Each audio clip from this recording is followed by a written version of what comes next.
Hello, friends. Today we are joined by Heather Tully. Heather is a wife and mama to 10 children whose age range currently spans from toddlers to college age. She spends most of her time homeschooling her currently 6 students. A passion of Heather's is photography, especially in capturing the everyday, which helps to see the wonders that God does in our ordinary days. And she also loves a good book, coffee, time outside, and nature journaling. So I can definitely get behind the book and the coffee. I know we're going to be friends. Well, Heather, could you please tell us a little bit about yourself and your family and how you guys came to homeschooling? Yeah. I'm Heather. Been married 21 years to my husband, Eric. We're currently living in Georgia. We've been here about 11 years now.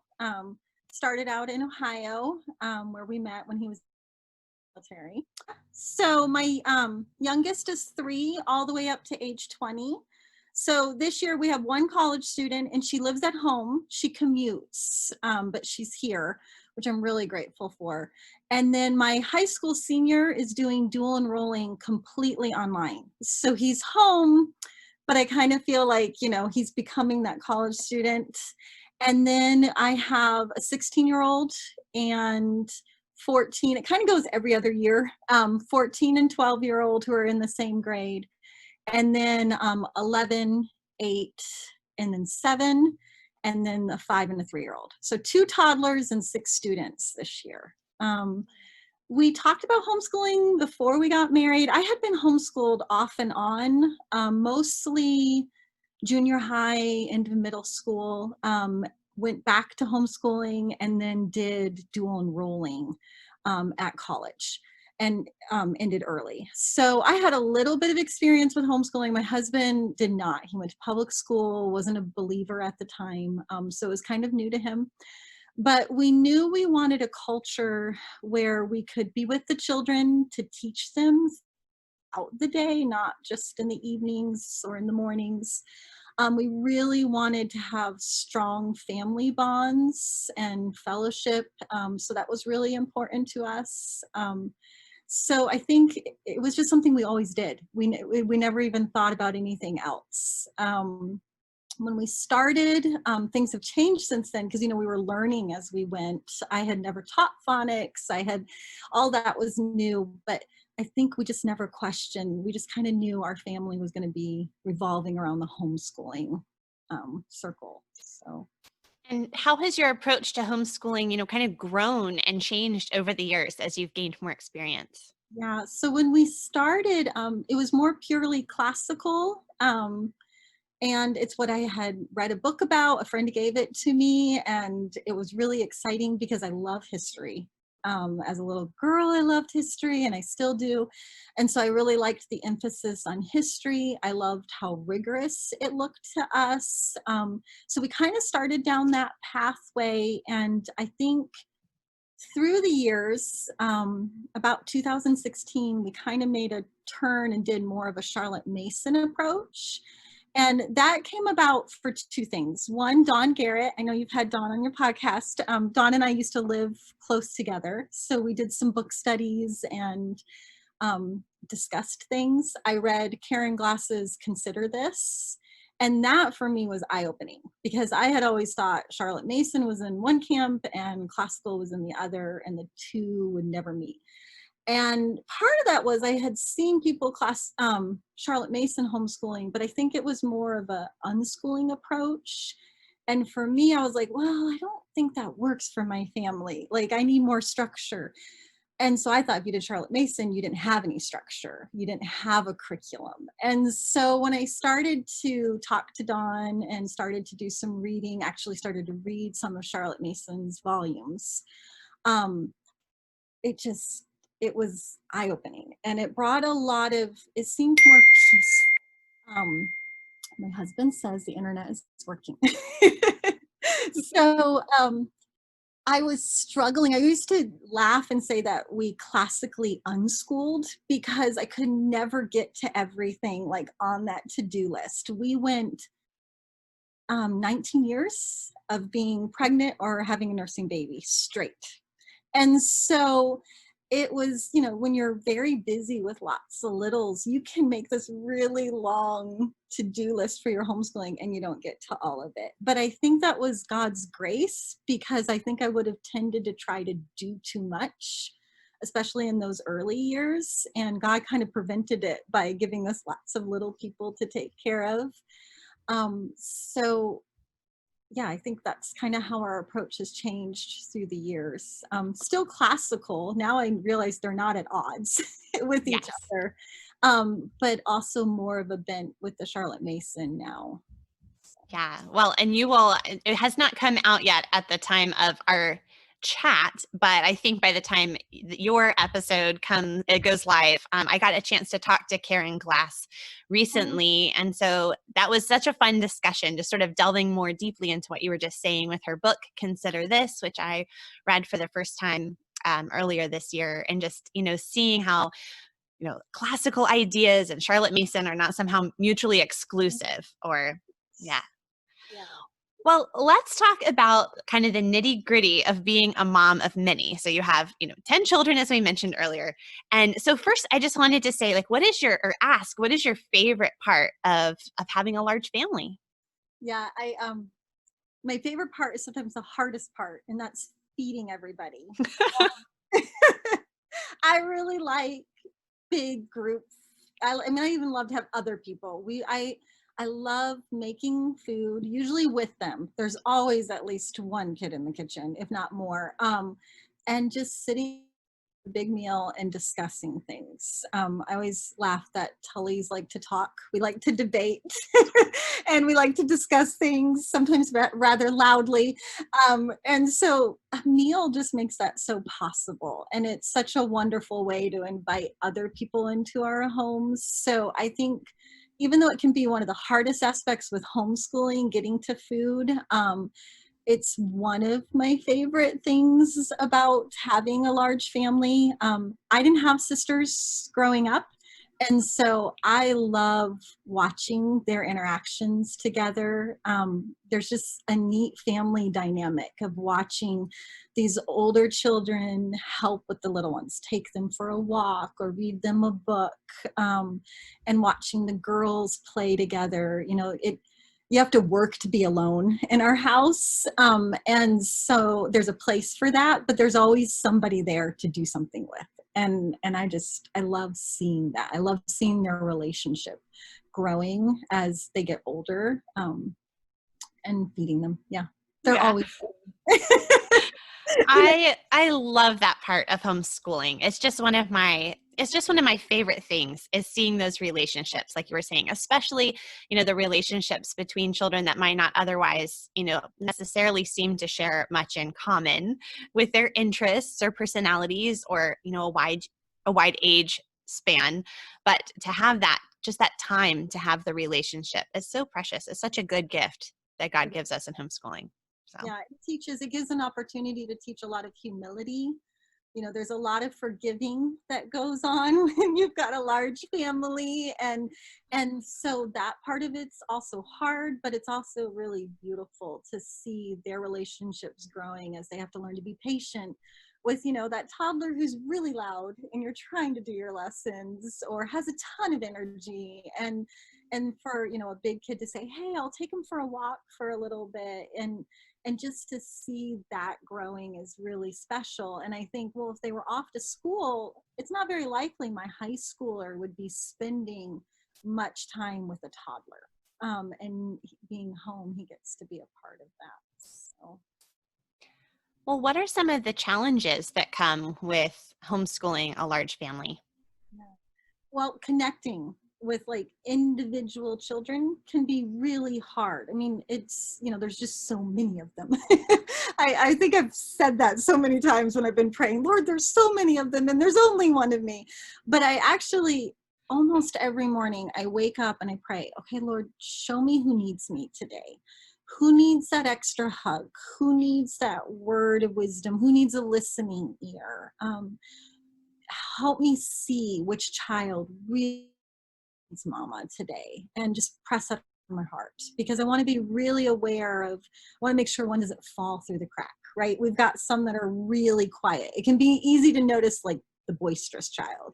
And it can be really easy to forget that quiet one. So that's a big part of it. So I pray, we try to make sure that we take the kids when we're going to go on an errand. My husband and I take one child with us. I love coffee. So, take a child to have coffee and just let them talk. And it usually doesn't take a lot. I just have to start the conversation and they will start talking. Go for a walk, around the neighborhood, just mama, or maybe mama and one other sibling. And so that's really big, and that's a challenge, but I think the Lord that is also another area where our children learn to be patient with us as parents and patient with each other. Okay, this sibling needs mom. I need to give her time to let mama have that. So I'm going to go over here with these little ones while mom has this time with a brother or sister. So, and then, my favorite part of feeding everyone is also definitely the hardest part with a large family. And teaching the kids to come along and help is really useful. The hardest part probably is grocery shopping at this point. I don't know when to grocery shop. By the time I get done homeschooling everyone, they need to eat dinner. So grocery shopping is a struggle. Amazon Prime comes a few times a week. Oh, yes. Nice. Well, granted, we're a family of 7, so not even quite as many mouths to feed, but even so, sometimes it takes the 2 crock pot dinner, or it's not so much that I would love to buy more groceries at a time and go to the grocery store less often, but I just run out of room in the refrigerator. So, well, how do you balance, the academic needs when you're homeschooling multiple children at different ages and grades through the day? Yeah. So we start morning time. We've called it morning time. We've called it circle time. I think in the early years, we called it memory time. And so we have done that since Patricia was 3. So this is my 17th year. And that has always been a way for me to bring everybody together. It helps to build a little bit of family culture because we're studying things together as a family. But it also helps me cover a whole bunch of different subjects at one time. And so things like, we've always done Bible, poetry, catechism since Patricia was little. And then through the years, we've added things in, reading a history book, reading a literature book, folk songs. We do a lot more singing these days. You had asked what changed through the years. And in the early years, I think I put more of an emphasis on memory work, especially during our morning time. We still memorize, but I think through the years we've begun to read more. The stack of books that we read through is just huge. And sometimes it's ridiculous. Sometimes I have to be like, okay, pull it back. We can finish a book before you start one.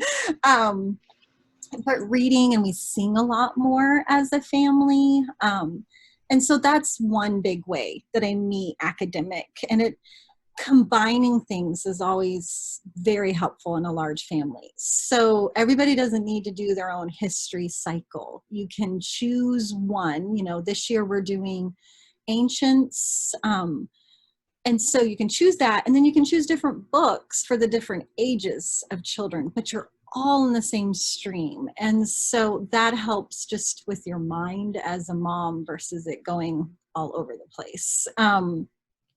There was something. I have set blocks of when I meet with my different children. So I usually start meeting with the littles first. It just seems to help their day go better if they can get a little time with mama. Make sure, phonics is just so crucial for later independent learners. And I've had the gamut of very early, not even 4-year-old reading up to it, not until 10 reading. And so, phonics is just one of those things that sometimes it takes a long time, but it needs one-on-one instruction with mom. So I try to make sure I meet with those children who are doing phonics first in the day. But then I have during the day when I meet with different age of children, and we go over their independent work, review maybe things like Latin. They can show me their narrations and we can talk about them. So It doesn't always happen. You have to have a lot of flexibility with a big family.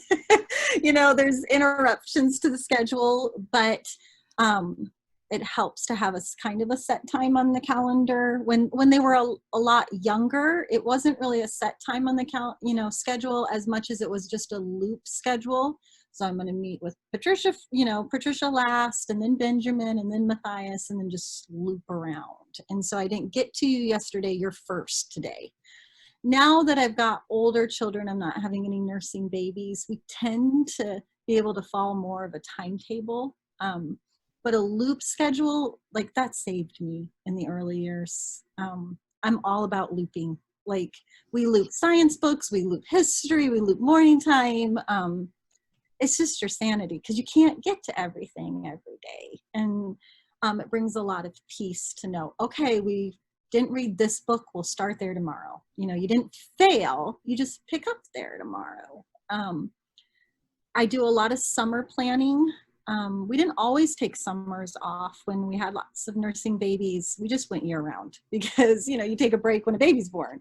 But I try to do a lot of pre-reading. I try to read ahead because we use living books. I try to read ahead where my independent readers are going to be reading so that I can kind of see what ideas are in the book. Does this book need an experiment prep? Do we need maps ready? Is this reading appropriate for this child? And so I try to do a lot of that now in the summer. And I can't get it all done for the school year. So that becomes kind of my main reading throughout the year, reading a week or two ahead of the children. But if I can lay out the plans before we start the school year, there's just a lot of peace because during the school year, it's just, it's like sink or swim. You're just going. Like there is no, the day is over so quickly. And so I don't have time to plan out like what lesson comes next. And so I'm kind of a planner by nature. And so it helps me to have it on paper and then just to hold it loosely, to know that, in the Lord's providence and in his goodness, we might not get to everything, and that's okay. But you need somewhere to go. You need some kind of guidance. Well, and it eliminates that decision fatigue too, because you just get so tired.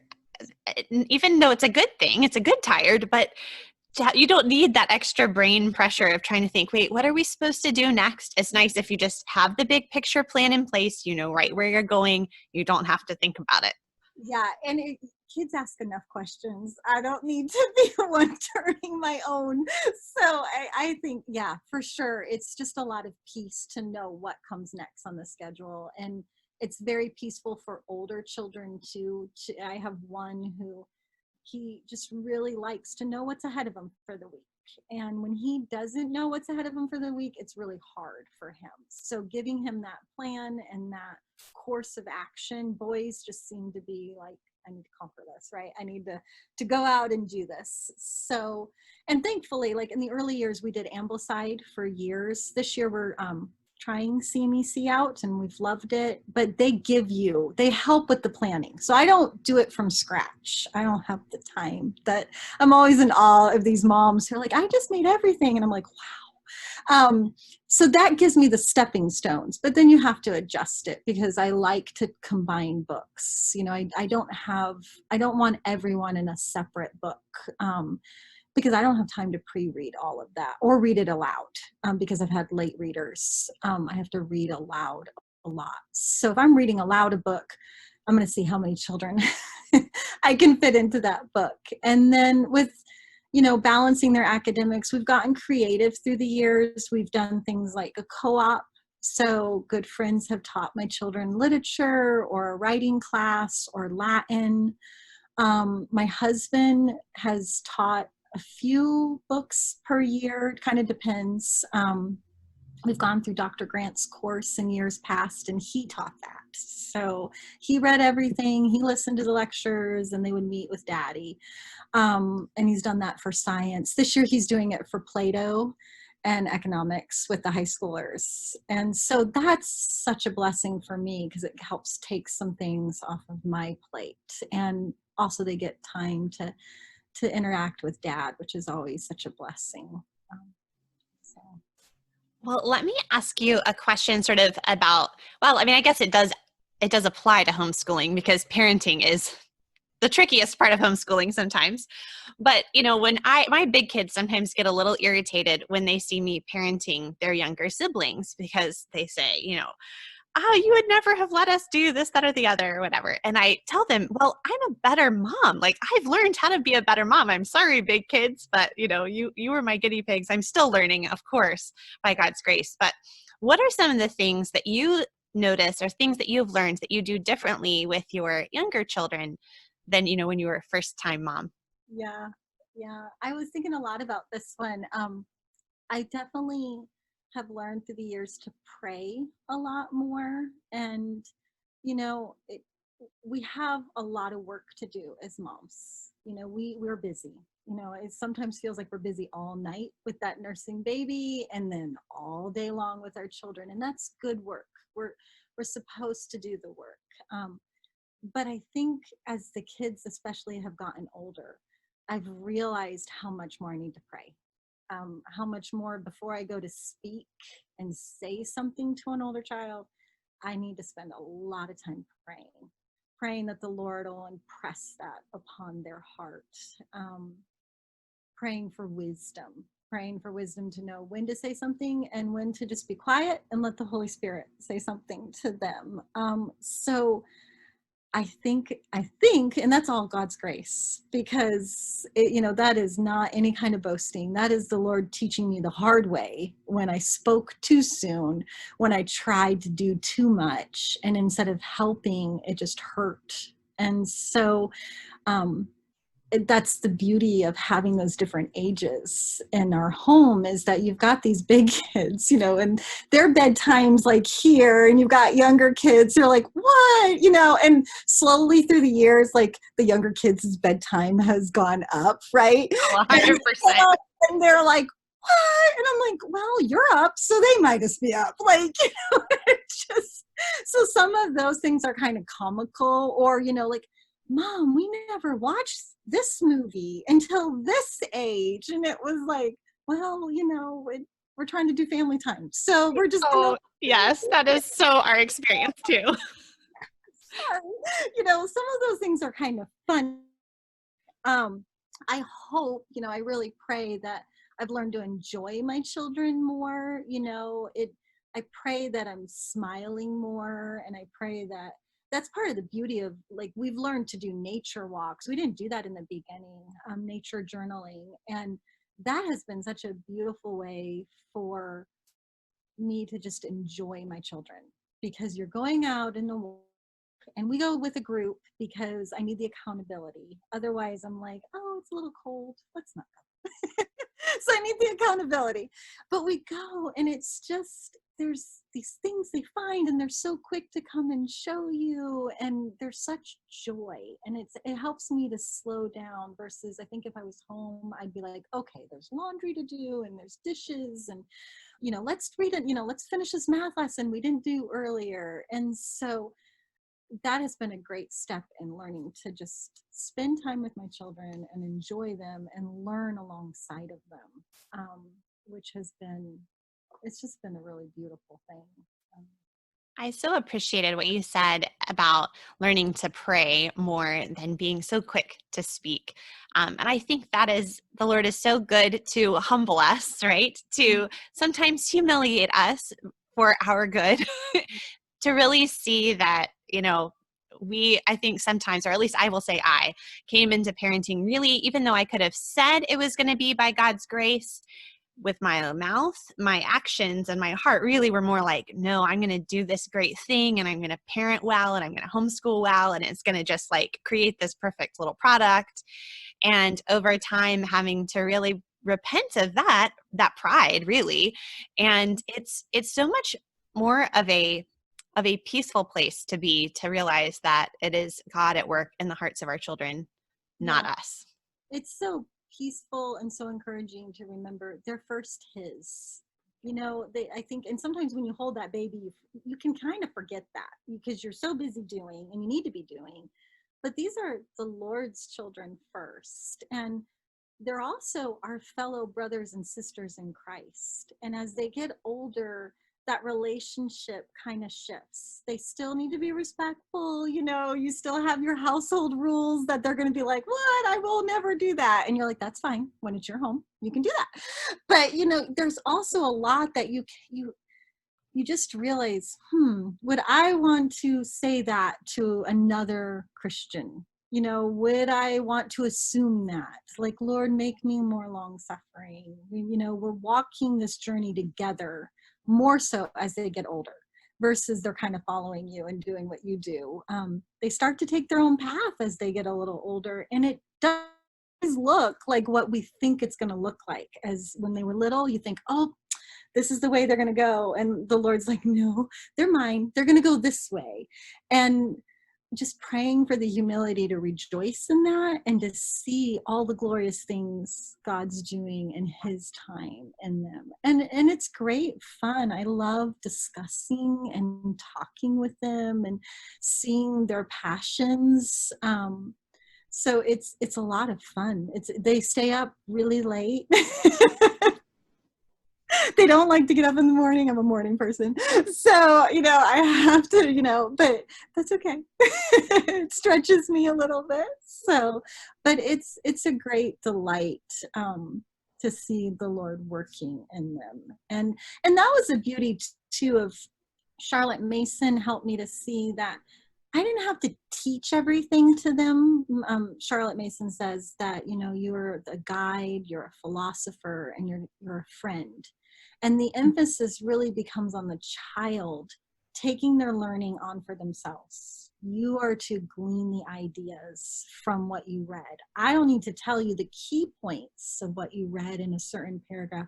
You tell me what was important to you and why from that passage. Why was that important? And that helps that child not only take ownership, it also helps me be more humble because I'm not the one with all the answers. And I needed to have some humility, from those early days. I needed to learn that it's not just my way. I needed to have that humility with my children and learn with them. It changes the tone. There's a lot more peace. There's less pressure on me as a mom because I don't have to have all the answers. So together this year we can learn botany, and it throws me out of my comfort zone, but we can do it together. And they always surpass you, which is always good. Oh, I love that. Well, Heather, so we have academics and we have, the parenting, but then somehow we're also supposed to keep the house running. Can you please help me? What are your favorite strategies for keeping the household running in the midst of a full, homeschool life? Well, first, I had to embrace the fact that it's going to be messier than I realized it was going to be. Like, I think my husband and I joke that God gave us 10 children because he had to teach us to let things go because he had been in the military. I'm a very organized person. And when you have a big family and you're homeschooling, the house gets messy really quick. It's just you send those toddlers off to play and it's just like a bomb goes off at the end of the day. But I have a choice. Either I can have a really, really neat house where there's no learning, there's no joy because we're constantly cleaning, or we can have peace. So I've had to learn to let some things go and embrace kind of the messiness. But we always say many hands make light work. So we have a time at the end of the day when I'm like, okay, all hands on deck. We're going to have our chore time. Everybody has assigned chores. Mama too. We're working alongside each other.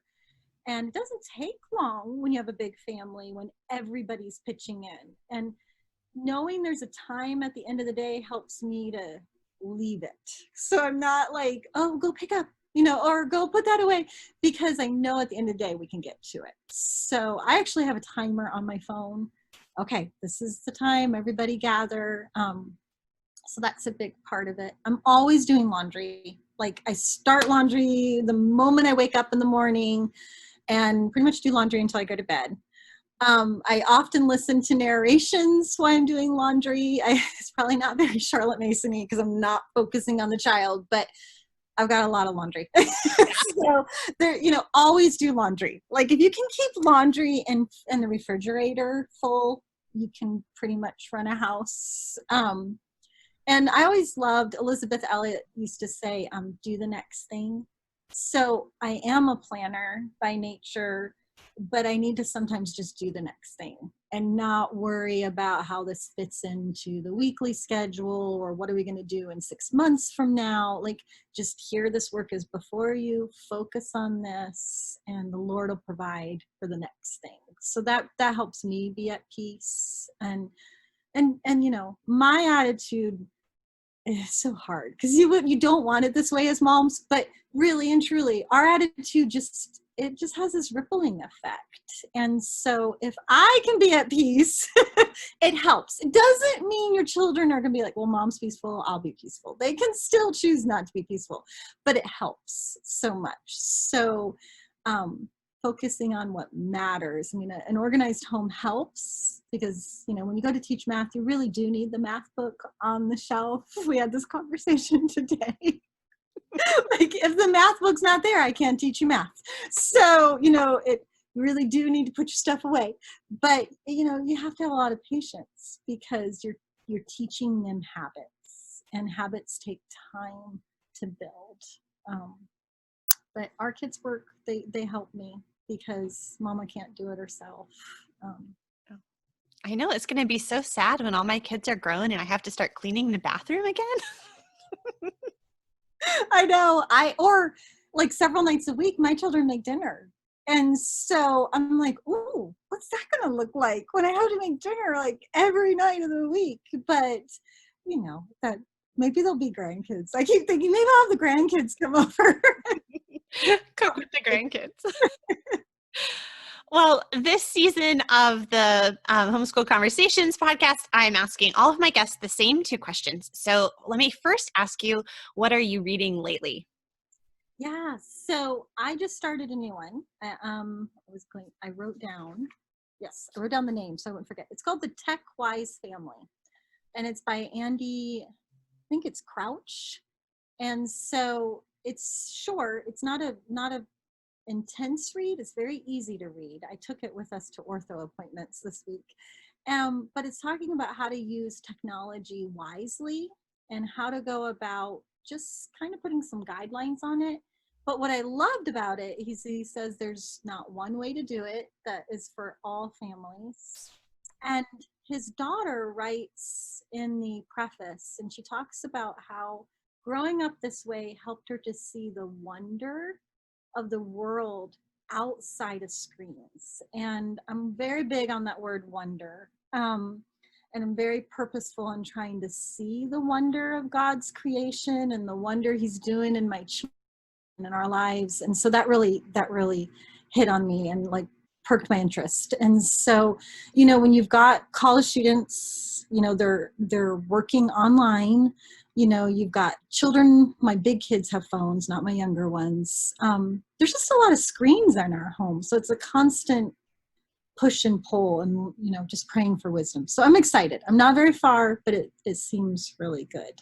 I'll have to add that to my list. That sounds good because I have been, thinking more, especially this year. I feel like even more things are on screens because classes or activities that maybe would have been in person now have moved online. And so, especially my older teen is pretty much at the computer for all the online stuff. And then his, the papers he's writing, everything is sitting at a screen.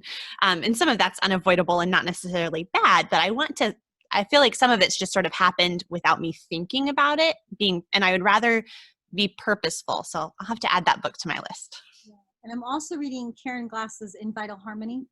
So we have a local Charlotte Mason group, and the moms meet once a month for a book study. So we're not very far in, but it's such a great book. I'm really, really excited about that one. So, and I need a new fiction book. So I'm going to have to probably go to my daughter's shelves And she always gives me lots of ideas. And pick a new fiction book because I finished one this week. So that one is yet to be decided. But most of my reading during the school year is reading for the kids. But I try to have books always going for me. Fit it in those spare moments. Yes. Well, Heather, if you were talking to a new homeschool parent, what would be the encouragement you would give to them? Smile. Enjoy like your children. Like you don't have to figure everything out, especially if you're new. Um, Enjoy the process. I think there's a lot of people homeschooling right now, and they don't know where they'll be in 6 months. They don't know where they'll be next year, and that's okay. You can enjoy being with your children at home right now. And I think my personality is I get so busy doing, I forget to stop and see all these glorious things God's doing in our homeschool and in our children. And that's why I kind of went into photography, is because I wanted to see better what was going on in our everyday life. And so I think especially mamas, and you're worried that you're not going to teach everything correctly, or will your child ever learn how to read or math, like what be it, or maybe science experiments. So don't forget to enjoy the process and enjoy your children. And I think it's really good to take time to think through why you're homeschooling. People always want to go to, what are you teaching? What do you use for grammar? What are you using for Latin? And that's a good question. But why do you want to teach grammar?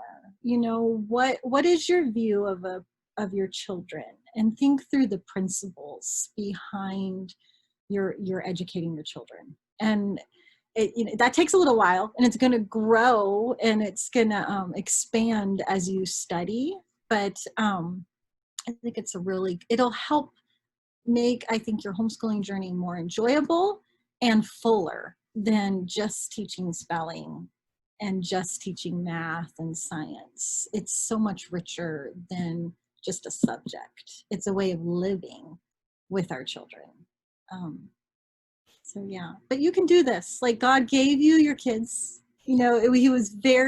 It was his purpose to give you your child, and he doesn't make mistakes. And so that child that's struggling, whether it be math or a teenager who's struggling, like, the Lord is using you as a blessing for that child. So lean into the Lord, pray a lot, and he'll work out his purposes in time.